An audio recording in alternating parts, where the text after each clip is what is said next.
आज हम बात करेंगे अनडेवलप्ड ब्रेस्ट इन फीमेल। महिलाओं में चाहे किसी भी उम्र है उनकी, अगर उम्र के हिसाब से उनकी जो ब्रेस्ट है, छाती डेवलप्ड नहीं हुई है, उसका मैं आपको आज परमानेंट सॉल्यूशन बताने जा रहा हूं। और ये वीडियो उनके लिए है जिन्होंने होम्योपैथी और आयुर्वेदा में सब्र सेरुलेटा क्यू जैसे मेडिसिन बहुत फेमस है कि ये ब्रेस्ट को डेवलप करती है।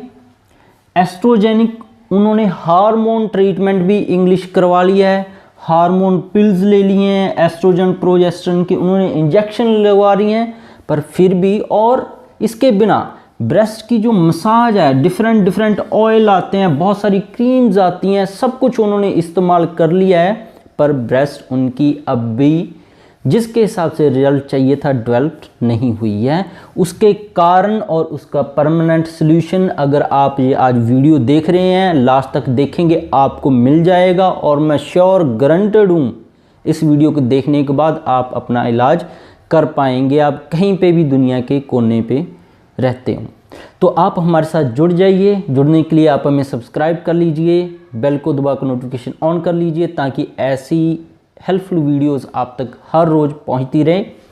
तो अनडेवलप्ड ब्रेस्ट के लिए 3 हार्मोन बहुत ज़्यादा इसके पीछे कारण है। पहला है एस्ट्रोजन, दूसरा है प्रोजेस्टेरोन और तीसरा है प्रोलैक्टिन। ये 3 हार्मोन की अगर आपके अंदर गड़बड़ी चल रही है तो आपकी ब्रेस्ट डेवलप नहीं हो सकती।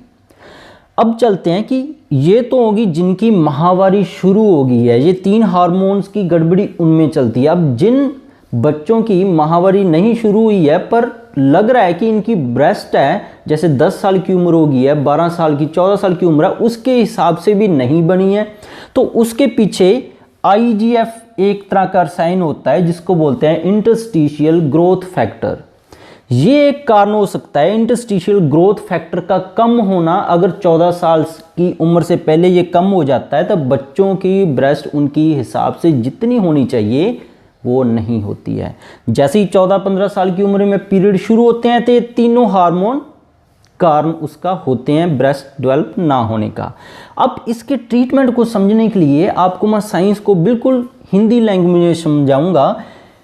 हमारे ब्रेन के अंदर, दिमाग के अंदर, स्कल के अंदर एक पार्ट होता है ब्रेन का जिसको बोलते हैं हाइपोथैलेमस।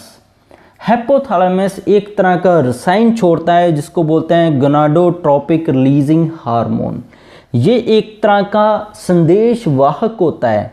ये संदेश वाहक क्या करता है, आगे जाकर 3 और संदेश वाहकों को, जैसे हम पहले समय में मूवीज में भी देखा करते थे, किसी ने कुछ मैसेज देना होता था, घोड़ों पे कोई बंदा जाता था, वो स्क्रॉल पास करता था, फिर आगे वाला अपने राजा के पास लेकर चला जाता था मैसेज कि भाई ये मैसेज आया है। अब दूसरा राजा कौन है, ओवरी, अंडेदानी है जो महिलाओं के अंदर। पहला राजा कौन है, हाइपोथैलेमस। इस राजे ने इस राजा तक मैसेज पहुंचाना है कि आप एस्ट्रोजन रसायन छोड़ो। एस्ट्रोजन रसायन है यही आपकी ब्रेस्ट को डेवलप करेगा। अब ये 3 तरीके से मैसेज पहुंचाता है ताकि एक ना पहुंचे तो दूसरा पहुंच जाए, दूसरे से ना पहुंचे तीसरे से पहुंच जाए। तो ये 3 तरह के पर्सन की ड्यूटी लगाता है संदेशवाहक। एक संदेशवाहक ये जाता है पिट्यूटरी ग्लैंड की तरफ, एक संदेशवाहक फॉलिकुलर स्टिमुलेटिंग हार्मोन को स्टिमुलेट करता है, एक संदेशवाहक का ल्यूटिनाइजिंग हार्मोन को स्टिमुलेट करता है। ये तीनों संदेशवाहक ओवरी को स्टिमुलेट करते हैं, कंट्रोल करते हैं ओवरी को कि एस्ट्रोजन कितना बनाना है, कितना नहीं बनाना है, उम्र के हिसाब से कितना चाहिए, प्रेगनेंसी के दौरान कितना चाहिए। अगर प्रेगनेंसी के दौरान भी इसकी डेफिशिएंसी जहाँ इसकी बहुत ज़्यादा मात्रा बढ़ जाती है, अबॉर्शन जैसी दिक्कतें आ जाती हैं, तो ओवरी ने एस्ट्रोजन छोड़ना है। अब यहीं पे सारी दिक्कत आ जाती है। आपको समझ आ गया होगा कि जहाँ तो इस संदेशवाहक में दिक्कत आ गई है कि ये ओवरी तक पहुँचे नहीं, ओवरी तक नहीं पहुँचेंगे तो एस्ट्रोजन नहीं छूटेगा। इसके अंदर दिक्कत आ गई है, ये नहीं पहुँचेगा तो एस्ट्रोजन के फिर अंदर गड़बड़ी, आपके पिट्यूटरी ग्लैंड में कोई गड़बड़ी आ गई, तब ये आगे अपना संदेशवाहक नहीं भेज पाएगी, तो एस्ट्रोजन नहीं छूट पाएगा ओवरी से। जहाँ ओवरी ही इसके अंदर कोई ना कोई बीमारी चल रही है जो अल्ट्रासाउंड से भी पता लगा सकते हैं, जिसकी वजह से ये तो अपना सारा काम सही कर रहे हैं पर ओवरी ही बीमार है जिसने एस्ट्रोजन छोड़ना है।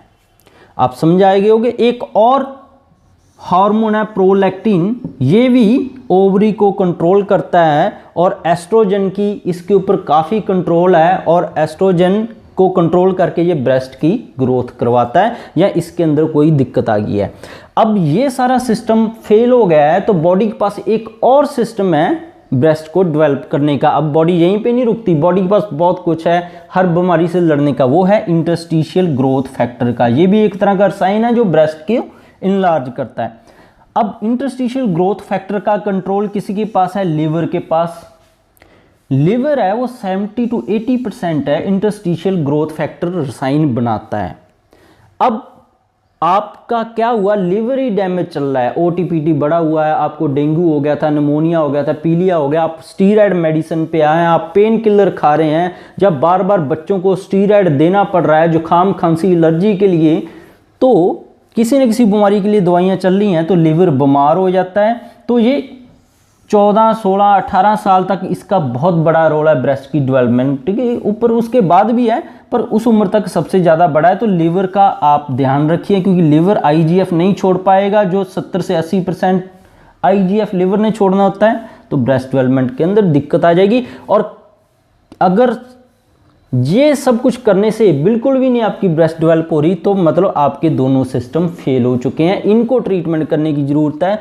अब क्या है, कुछ और भी दिक्कतें हैं जो एस्ट्रोजन ओवरी ने अंडेदानी ने छोड़ना है उसको छोड़ने का काम बंद करवा देती हैं। जैसे इंसुलिन आपके अंदर बढ़ा हुआ है, कॉर्टिसोल बढ़ा हुआ है, थायराइड के आपके अंदर गड़बड़ी चल रही है, आपकी अंडेदानियाँ बीमार हैं, ब्लड में कोई इन्फेक्शन चल रही है, ईएसआर बढ़ी हुई है। इंसुलिन कैसे बढ़ेगा, आप दिन भर खाते रहते हैं कुछ ना कुछ, चीनी बहुत ज़्यादा खा रहे हो, जो बीवरेज या बाहर से कोल्ड ड्रिंक्स है जिनके अंदर बहुत ज़्यादा शुगर है, ऐसी चीज़ें खा रहे हैं। कॉर्टिसोल, जब आप डिप्रेशन में जाते हैं, स्ट्रेस में जाते हैं, तब कॉर्टिसोल छूटता है, तो ये भी इसके कुछ कारण हो सकते हैं। अब चलते हैं कि एस्ट्रोजन को बढ़ाने वाली डाइट कौन सी है। अब डायरेक्टली भी कई डाइट के अंदर भी ऐसे गुण हैं, जैसे आप एस्ट्रोजन के इंजेक्शन टैबलेट्स ले सकते हैं बाहर से, ऐसी कुछ डाइट हैं जिनके अंदर एस्ट्रोजन हार्मोन बहुत ज़्यादा होता है, जैसे सोया है, लिकोराइस मलट्ठी है, रेड क्लव है, जिनसिंग है। तो ये कुछ डाइट है जो एस्ट्रोजन को बढ़ा देगी, पर ये भी ज़्यादा लंबा समय कईयों के ऊपर काम नहीं करती है क्योंकि बीमारियां कई पड़ी हैं, उनको ठीक करना बहुत ज़रूरी है। इसके लिए आपने टेस्ट करवाना है, ब्लड एग्जामिनेशन करवानी है, हार्मोन चेक करवाने हैं, FSH, LH, प्रोलैक्टिन का लेवल, एस्ट्रोजन का लेवल, लिवर की अल्ट्रासाउंड करवानी है, आपने CT स्कैन करवाना है पेट का ताकि ओवरीज का पता लग सके। तो ऐसे पूरा कंप्लीट जांच करवाकर आपको मैं श्योर हूँ आप परमानेंट इस जो तकलीफ़ से आराम पा सकते हैं। चाहे आपने एस्ट्रोजेनिक इंजेक्शन कुछ मर्जी खा लिया है, पी लिया है, जहाँ आप लगवाने जा रहे हैं, तो ये वीडियो देखना आपके लिए बहुत ज़्यादा ज़रूरी है। टेस्ट करवाकर फिर ही होम्योपैथी मेडिसिन, आयुर्वेदा या इंग्लिश शुरू करें। और परमानेंट सोल्यूशन है वो होम्योपैथी और आयुर्वेदा के अंदर है। और डाइट अगर किसी को जाननी है, कईयों की डाइट से भी इम्प्रूवमेंट होने लग जाती है, तो वो इस नॉर्मल डाइट से कर सकते हैं, पर डॉक्टर की सलाह से अपनी जांच करवाकर परमानेंट ठीक करने की सोचें। आपको होप है साइंस पूरी समझ आ चुकी होगी। अब तक आज तक जो आपने मेडिसिन खाई हैं काम क्यों नहीं की हैं वो भी आपको समझ आ गया होगा। तो अपनी जांच करवाकर permanent treatment Ayurveda homeopathy doctor से शुरू करें। तो अगर आप हमारे साथ जुड़ना चाहते हैं तो आप हमें रेड कलर का बटन दबाकर सब्सक्राइब कर सकते हैं, बेल को दबाकर नोटिफिकेशन ऑन कर सकते हैं। कोई क्वेश्चन है तो नीचे कमेंट करके पूछ सकते हैं, जब भी समय होगा मैं आंसर देने की कोशिश करूँगा। वीडियो देखने के लिए